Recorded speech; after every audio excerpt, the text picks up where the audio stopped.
This video is an example of designing a passive bandpass filter. It's an example from section 11.7.2 of the Applied Analog Electronics textbook. Let's start by making some specifications for this filter. Now we want a passive RC filter, and let's say the peak gain is large, greater than 0.9. The maximum peak gain you can get from a passive bandpass filter is 1, so asking for 0.9 is fairly aggressive. And let's have two corner frequencies. The low one, let's say we want it around 20 Hertz, and the high one, let's say we want it around 10 kilohertz. Now these corner frequencies have to be pretty far apart if we're going to ask for a large gain. If you've got corner frequencies close together, the high pass and the low pass properties interfere with each other, and you can't get as big a peak gain. Okay, what is the design of the filter? Well, we've got a standard passive bandpass filter which consists of a capacitor and a resistor in series, and the order of these doesn't matter, you can put them in either order, and a capacitor and a resistor in parallel going to a reference voltage. And let's give these some names: CU and RU for the two in series, CD and RD for the two in parallel. Okay, this is our standard passive bandpass filter, and we have some formulas for various properties like what's the peak gain, what's the low corner frequency, what's the high corner frequency. So basically we just plug those in now and see what they get. Let's start with the peak gain. Since that's a pretty aggressive constraint, let's see if it does anything for us. The peak gain is RDCU over RDCU plus RDCD plus RUCU. Alright, and we need to have that bigger than 9/10. Okay, it's kind of awkward having plus signs here on the bottom. It's much nicer to have those sorts of things in the numerator rather than the denominator. So let's just flip everything upside down here, and that will give us RDCU over RDCU, that's just 1, and then RDCD over RDCU. That's just going to be CD over CU, and then RUCU over RDCU. The CU's cancel, so that's just going to be RU over RD, and that's going to have to be less than, flipping this thing the other way up, 10/9. Okay, and we can subtract 1 from both sides there to get CD over CU plus RU over RD is less than 1/9. What does this tell us? Well, this tells us that CD has got to be a lot less than CU.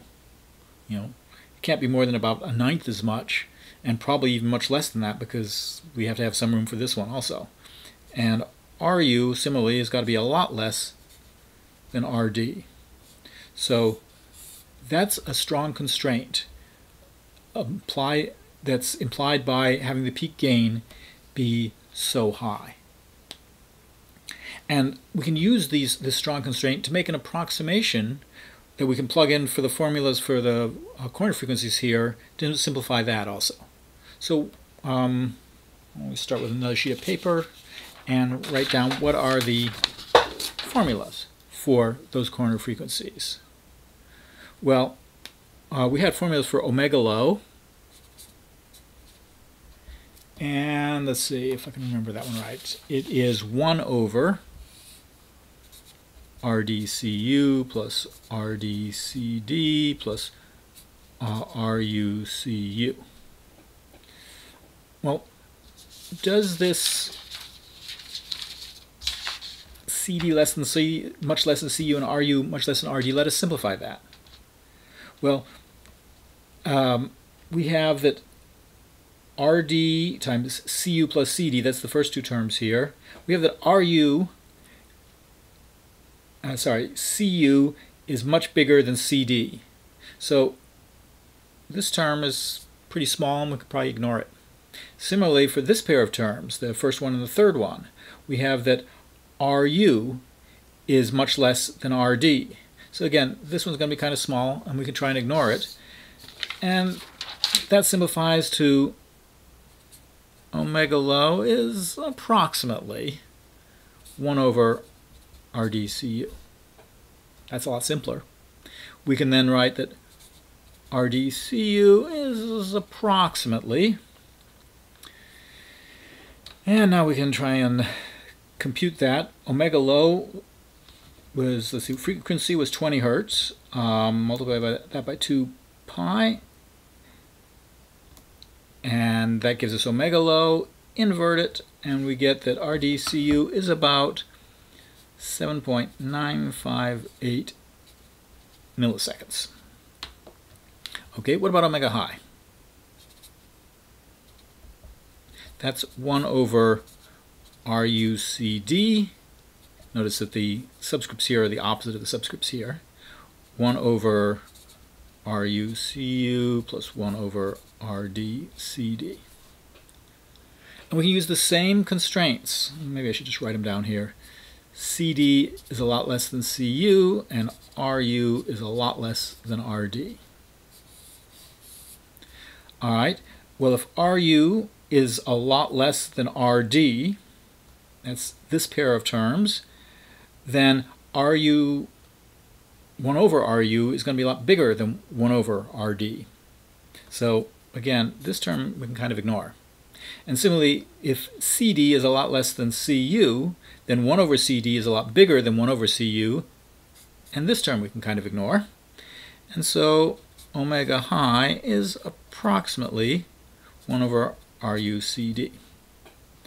And we can then, again, turn this around. RuCd is approximately, all right, that was, the high corner was 10 kilohertz. So 10 kilohertz, 2 times pi times 1 over x, and I get 15.92 microseconds.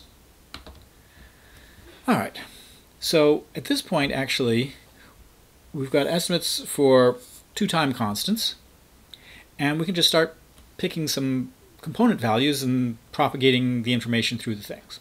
So what component values do we have? Well, we know that Ru has got to be a lot smaller than Rd. Okay, so let's start with Ru kind of at the low end of what we want to do. Let's say Ru is about 1.5 kilo ohms. All right, that'll tell us what CD is. That would say CD would be, well, take this and divide by 1.5 kilo ohms, and I get that's about 10 nanofarads. All right. Well, now we're going to have to pick some values for Rd and Cu. We know that Ru has got to be a lot less than Rd, and that Cd has got to be a lot less than Cu, factors of, say, 20. So why don't we just make a factor of 20 and see what happens. If that doesn't work out, we can try again. Well, 20 doesn't give me a nice round value, but 22 would. So 220 nanofarads. Those are both really common. 10 nanofarads to 20 nanofarads are both really common values. So if this works out, we're in good shape. Well, if we take this, what was that? 20 hertz times 2. Okay, so 7.958 milliseconds there, and divide that by 220 nanofarads, and that gives me Rd is about 36 k ohms. Yeah, it's not a standard value really. Now, let's make it a standard value. Let's make it 33 k ohms.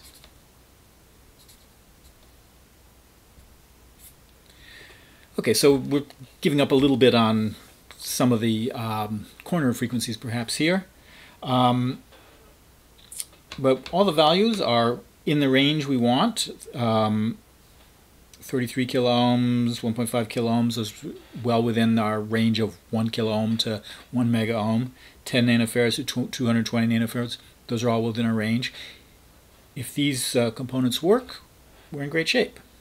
So we could go through and do all these calculations with a calculator, but that's tedious. Okay, so to do the exact calculations, just going forward where we don't have to guess anything, let's switch to using Gnuplot. Okay, so set up a Gnuplot script. The first part of this here is pretty much just copied from the standard definitions.gnuplot script. The only thing I've really changed is the labeling. I've set the title instead of Y label to say that it's gain, and I've changed the X range and the Y range.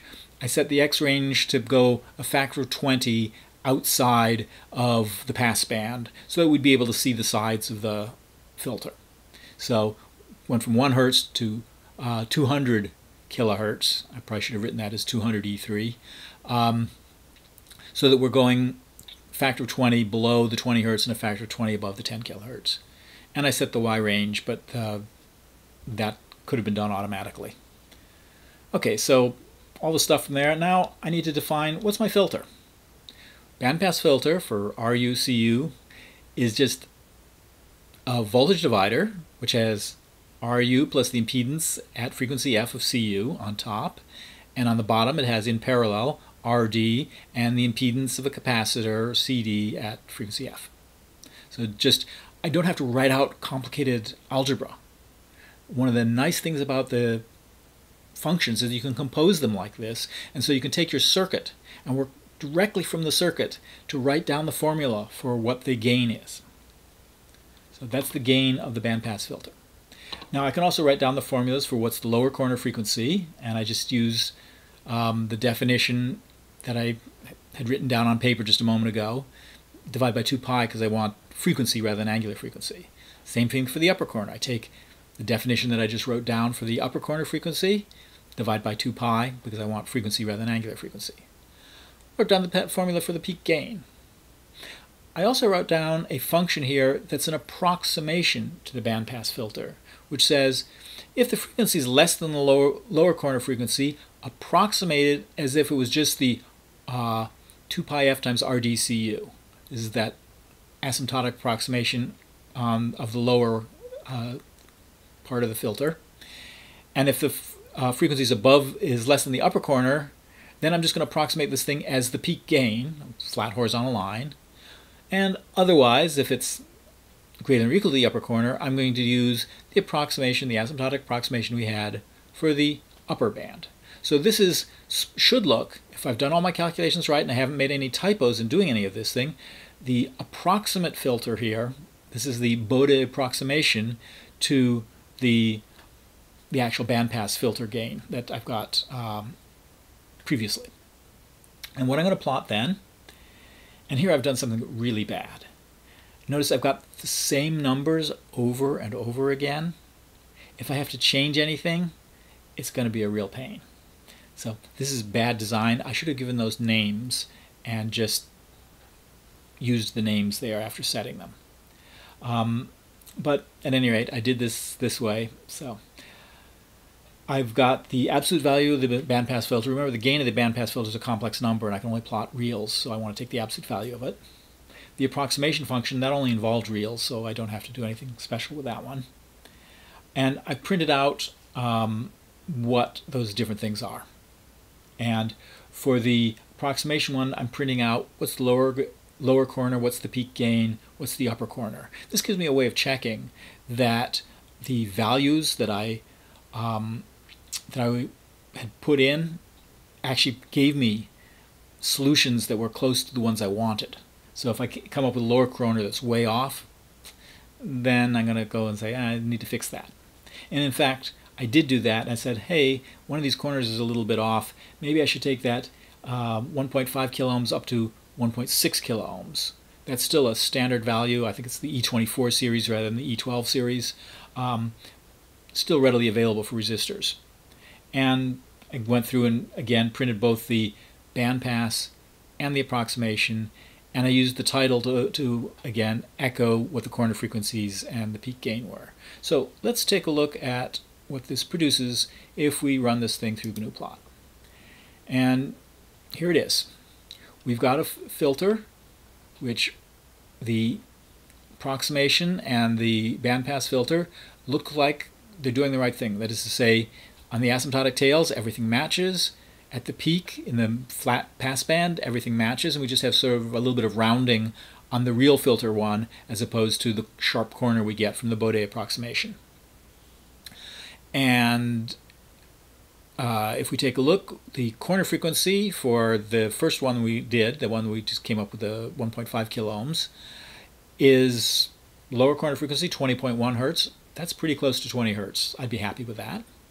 The gain at the peak is 0.9167, bigger than 0.9. We're doing fine there. And then at the high corner, we're at 11.575 kilohertz. Maybe that's a little high. And the high corner frequency depended on RU and CD. So I changed RU, which was the 1.5 kilo ohms, made it a little bigger to lower the corner frequency at the high end.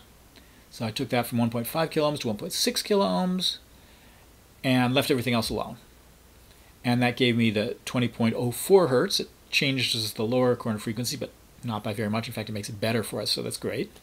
The gain drops a tiny bit, but it's still bigger than 0.9, so we're fine with that. And the corner frequency is now 10.8 or 10.88 kilohertz, which I decided was good enough.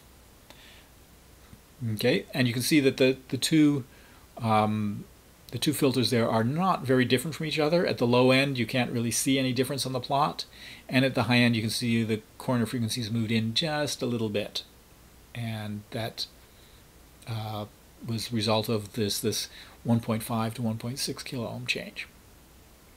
Okay, this is fairly typical of the way one goes about designing a filter like this. Is one tries to simplify and make approximations, and then once you've got some approximations, test them out by doing the full calculations, but do the full calculations using a computer. There's no point to manually trying to go through all the calculations. You'll just make mistakes anyway and not have confidence in the result. So having the formulas in the computer gives you an independent check of your math, and that can be very important because it's very easy when you're doing the approximations and stuff to forget to square something, or to forget to invert something, or to write down kilo ohms when you meant mega ohms, or any sorts of milliseconds instead of microseconds. It's very, very easy to make mistakes. And so you always want to double check your work by going through an independent calculation, preferably in the opposite direction, so that you don't make the same mistakes doing it. And that's what I've done here to confirm that I've actually got the design we started out trying to get.